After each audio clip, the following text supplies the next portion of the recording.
แค่กระลาวบ่ญาติกันเลยเข้ามีติ๊บเดียวนี่บ่โดยเขาหมดแล้วอันนี้ยังฉันนี่นะมันตับเขายังไม่ได้ตำ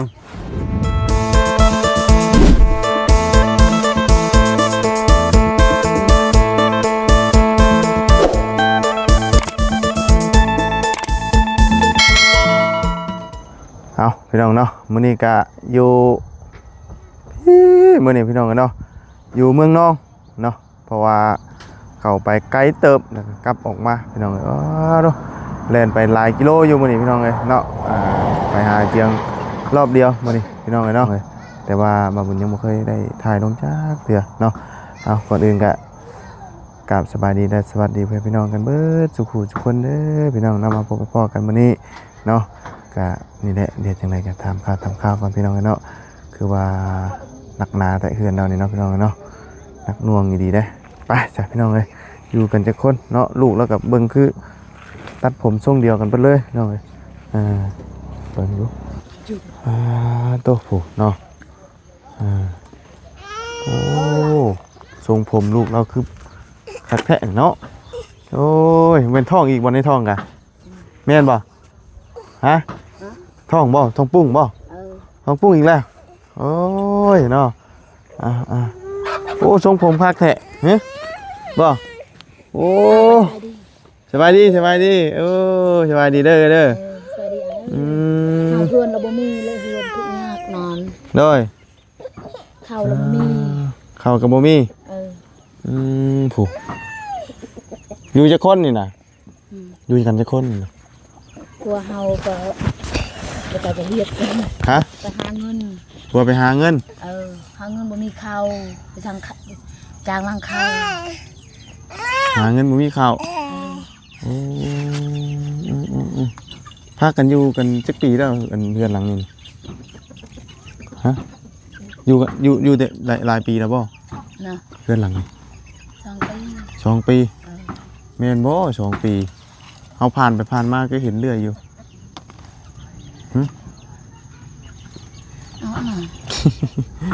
ผู้หญิงเบิด3เลยบ่ลูกกันโอ้เบิ่งช่วงผมยังคือตัดแนวนี้คือกันเบิดนี่บ่ฮะนี่แบบเดียวเลยนี่เนาะเป็นยังคือตัดแบบนี้นางหน้านางแก้วโดยนางป้าโอ้เอาเป็นยังคือตัดแบบนี้เบิดเลยผมอ่ะน่าจะได้จุดตันใจเย็นฮะบ่คือตัดแบบนี้เบิดเลยตัดมีเห่าบ่ฮะตัดแบบเดียวกันเลยนี่เบิ่งผู้หญิงแต่ว่าตัดผมแบบนี้เนาะ3 คนตัดแบบเดียวเลยเนาะยังไงผัวไปยังเกาะผัวนะไปหาเงินหาเงินซื้อข้าวอย่าเพิ่งกินแป๊บนึงเด้อเอ้ยเนาะเดี๋ยวเอามีมาให้ต้มเด้อเดี๋ยวมีมาให้ต้มเนาะกินบ่ต้มมีกินต้มมีบ่กินนมได้จักเดือนในท้องนี่จื้อเอาไป1 ปีบ่อันน้ำท้องเจ้านี่น้ำท้องกำลังสิเกิดนี่5 เดือนโอ้คือเอาติดกันแท้นี่ลูกนี่ฮะคือเอาลูกหลายแท้ฮะยังได้ลูกชายบ่ยังบ่ทันได้ลูกชายยังได้ลูกชายโดยฝนตกมาบ่ฮู้ว่าเป็นหยังบ่นี่น่ะฝนตกนี่ฮะมาทุกอย่างโดยนี่ดวงเราบ่มีนี่มีเหือดเนาะอันนี้สวนผักเจ้าติผักใบฮะเบิ่ง เบิ่งเฮือนแล้วก่อนพี่น้องเอ้ยโอ้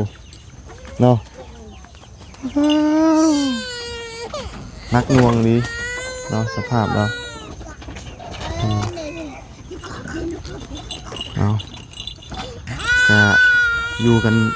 3 คน4 คนเนาะกำลังจะออกมาอีกเป็น5แล้วบัดนี้เบิ่งยางหวนเบิ่งสภาพแล้วก่อนเนาะถือว่านักหน่วงอยู่พี่น้องสภาพเพื่อนชาติแล้วนี่เนาะโมมี่เราอะเนาะจำเป็นแน่เราจำเป็นอยู่แต่ว่าลูกเต้าเรานี่นะพี่น้องเนาะถือว่าได้ลูกได้ล่วงออกมาเนาะ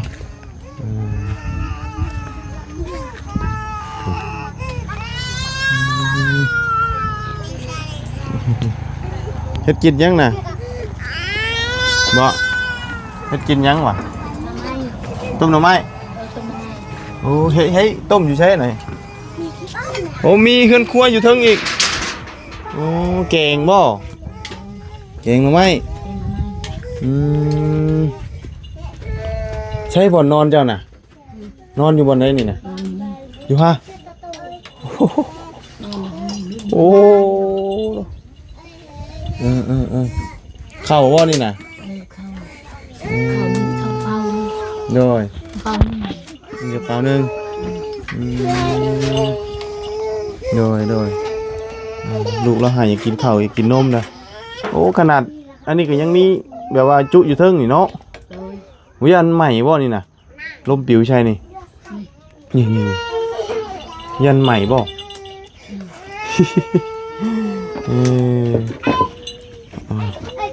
โอ้เอาเนาะเก่งเอาไหมหน่อยเนาะสภาพเรือนชานเรา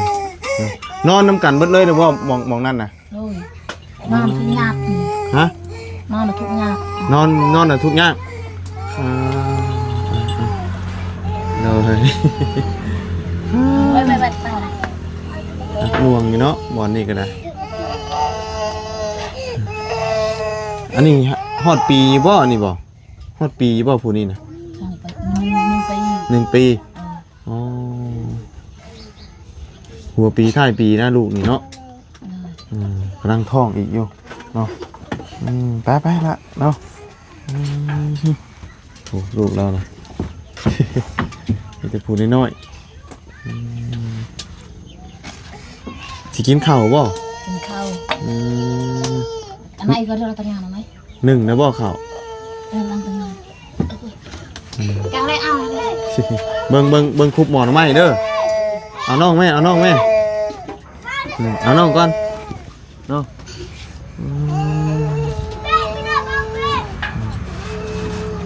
เสร็จเองอันนี้แบ่งให้ไผนี่นะสิแบ่งให้ไผนี่นะโดยว่าสิไปให้ไผอันตัวนี้นะสิไปให้ไผมาเดี๋ยวละเอาตัวนั้นคือตั้งอีกสั่นคือตั้งอีกถ้วยนึงน่ะเข้าใจบ่เข้าใจเราบ่ค่อยเข้าใจภาษาลาวเนี่ยพี่น้องเนาะน่าละอันออกแกแล้วเรากลับไปเฮ้ยเรากลับไปแกเห็นไหมเนาะเราก็บ่ค่อยฮู้ภาษาลาวเนี่ยเนาะโอ้ยฮ้อนได้เนาะ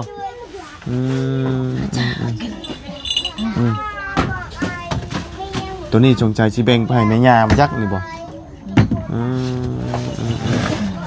กินข้าวเนาะเจ้าบ่ได้ไปเฮ็ดไร่บ่เฮ็ดไร่อยู่บ่เจ้าน่ะบ่มีโดยมันก็บ่มีโดยเนาะ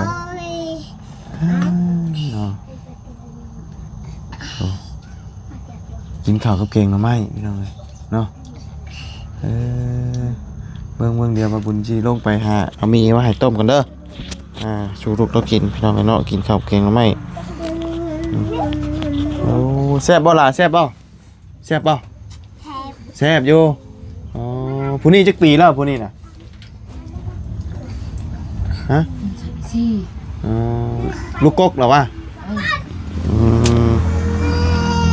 ผู้นี้คือผู้กกเนาะ กกนี่น้อง ผู้นี้จักปีจะพูดนั่น อันนี้ซ้ 3อ๋อยังน้อยเนาะมี4ปีพี่น้องเอ้ยกินข้าว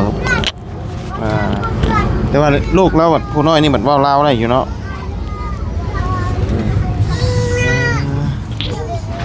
กินชุมื้อบ่แกงหน่อไม้นี่ล่ะ ำ ฮะ เจาะๆ กินชุมื้อบ่กินคู่มื้อบ่นี่น่ะแกงหน่อไม้นี่ฮะกินได้กับแกงหน่อไม้นี่บ่ เริ่มกันจ้าบ้าง บ่มีบ่สิ้นน่ะบ่มีกินแต่กับแกงหน่อไม้เนาะ เออ เออกินแต่กับแกงหน่อไม้ จ้า ผู้เสร็จแล้วนัว เฮ้ยครับ นี่เต็มหม้อพี่น้องเอ้ยแกงอันนี้สิเอาไปให้ไผนี่น่ะนี่ถ้วยนี่สิไปให้ไผฮะ นี่อดบุกไปเอาหน่อยช่วย บ่ละอันนี้สิเอาไปใช้ถ้วยนี่จักบ่ รักเข้าใจมือ บ่เข้าใจ ว่า อืม ใจกระลาว บ่ญาติกันแหละเข้ามีติ๊บเดียวนี่บ่ โดย อืม เขาหมดแล้ว อันนี้ยังฉันนี่นะ แต่มันตับเขา ยังบ่ได้ตำ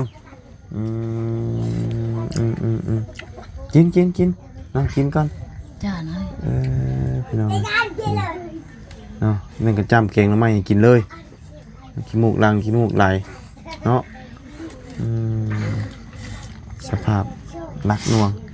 เนาะการเป็นอยู่เพิ่นนี่แหละฝนตกมายามฝนมันเป็นตะอยู่เนาะยามฝนนี่ดูนักน่วงอยู่ถือว่าสุดๆอ่ะเนาะมองนอนแล้วก็กั้นเอาละอันผ่าอันนั้นข้างแถวนี้ก็เลยนอนบ่ได้เนาะเป็นเป็นอยู่ตอนนี้หนาววะล่ะตอนคืนหนาววะเย็นอยู่ป่ะสะเงียดป่ะสงัดแบบบ่สงัด สะเงียดป่ะ สงัด หนาวเนาะสะเงียดนี่หนาวเย็นเนาะกินเนาะเดี๋ยวไปเอามีกันเด้อเนาะนี่ก็โคกตำข้าวตำยังเนาะแต่บ่ได้ตำเนาะเพิ่นผู้บันไดเพิ่นก็ได้เป็นตาบ่มีเขียวใช่ไหมโยกขึ้นทียังไงดูเอาเนาะอึ๊บแต่ว่าตั้งสภาพ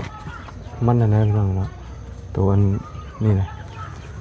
เนาะแต่ว่ากะโอ้โหตำหัวโอ้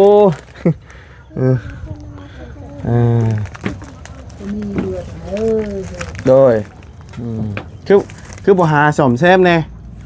คือบ่หาไม้มาใส่ไม้แน่บ่หาไม้มาใส่ไม้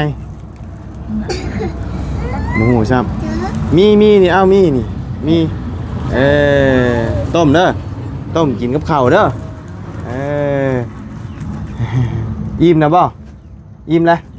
อิ่มนะบ่เนาะแกงหน่อไม้นี่อิ่มนะบ่ฮะแอม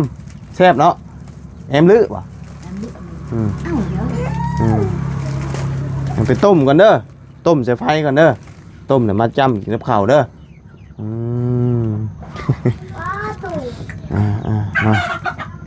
เอามีเราก็ได้ต้มกินกับลูกกับเต้าแล้วเป็นกินกับแกงหน่อไม้พี่น้องน้อยๆนี่ก็ลูกเจ้าบ่เผ็ดบ่เผ็ดอยู่บ่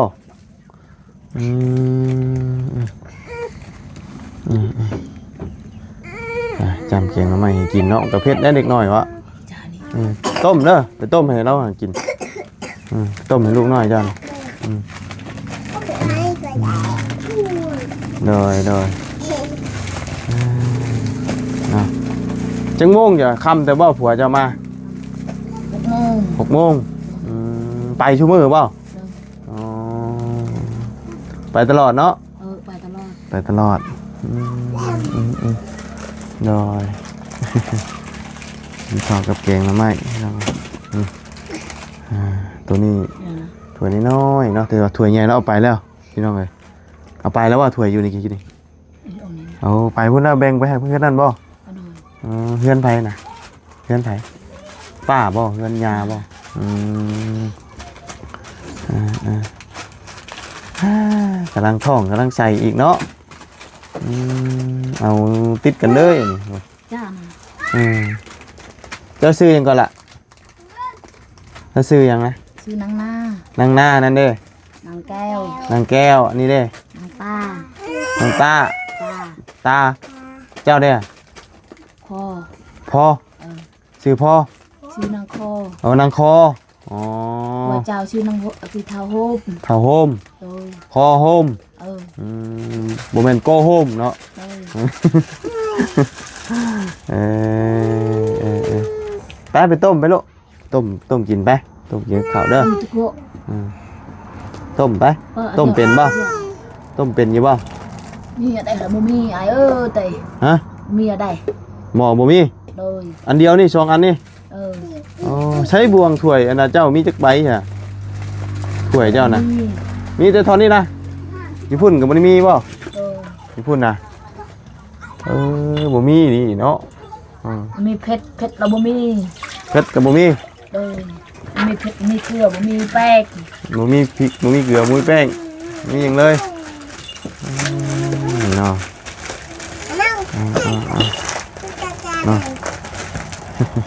ต้มเด้อเอาซะเนาะเดี๋ยวจังไดกะต้มมีกินเด้อ โดย ไปก่อนเด้อเถอะเด้อ โดย ไปสบายดีลูกล่ะสบายดี หน้าไปสบายดี สบายดีต้มกินเด้อไปนะใบนี่มายังใบนี่นะ มีพ่อมี โอ้สะพรม เอ้ย ใบยังนี่นะใบขี้มอดบ่ เอ้ย สะผมผมมันมอนบ่ เอ้ย บ่ได้ใส่ยาชาหัวบ่จ้ะ บ่มี บ่มี เอ้ย โอ้ มีเงิน โดยสะน้ำมวกเนาะ ชอบงัว น้ำมวกนำมาเข้าแล้วเอาใบนี่เซน้ำพร้อม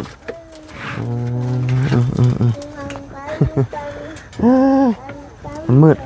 อุ๊บโอ้ยถอยหลังเกือบตกเนาะสภาพนั่นอยู่ให้เราไงเนาะสภาพเป็นคานไปๆสักพี่น้องเนาะจังไรกะลำลาก่อนพี่น้องเนาะไปก่อนบันนี่แวะเบิ่งเนาะถามข่าวเนาะโอ้ยกินข้าวเก่งทำไมลูกน้อยๆจำเพชรเดียวเนาะเอาจังไรกะ